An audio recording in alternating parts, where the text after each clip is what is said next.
各位观众朋友，大家好，本样是看哥哥讲好吧？你看下背后的个雕桥，你就提讲，我来到美丽的南中嘞。对呀，岛比还有众多的香商人转到自家的故乡，到底他们做了什么新鲜事呢？让我们一起来去看看吧。听说你们最近又收集更多农民朋友的东西来这边来贩售。对，我们尤其是因为台山县主要是米，然后柑橘还有茶叶。在南庄这边，以前都是年长一代的。对，可是你们要怎么样年轻一代跟他们长辈一起做连接，帮他们贩售呢？我们必须要花很长时间跟他们培养感情，真的让他们完全信赖我们，他才愿意他们的产品给我们去贩售。南庄算是一个很古老的乡镇，从以前它是一个很热闹的一个转运站的地方，对。那现在可以有年轻人回来，真的很棒。刚刚地动都要跟农民朋友啊，今天我们要教第一个字就是农民。农民，这个农民你会怎么讲呢？就港中人啊。哦，没错，就是港中人。还有另外一个就是你刚刚讲多点，它都后都会出产米嘛，对不对？啊。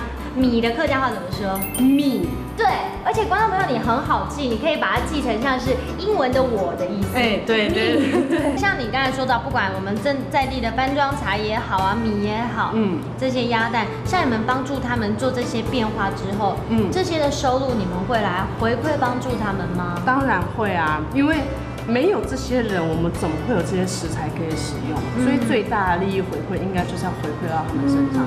我们也教观众朋友讲这句客家话，就是将所得回馈给农民，老手的比亏本农港中人。Hello， 各位观众朋友们，今天呢，我们来到南庄这边啊，其实发现已经越来越多的年轻人返乡，在自己的家乡里面重新耕耘喽。今天我们认识的朋友就是这样子一群人之一。重点是我们也学到新的词，一起来复习一遍吧。来看第一个词就是农民，港中人，港中人。第二个呢，很简单呢，就是米，米的客家话呢就是蜜，蜜。第三个，我们来学到一整句话哦。来看这句话就是：将所得回馈给农民，老手的比亏本港中人，老手的比亏本港中人。你们都有学会了吗？记得多多练习喽。好，我们下次见，拜拜。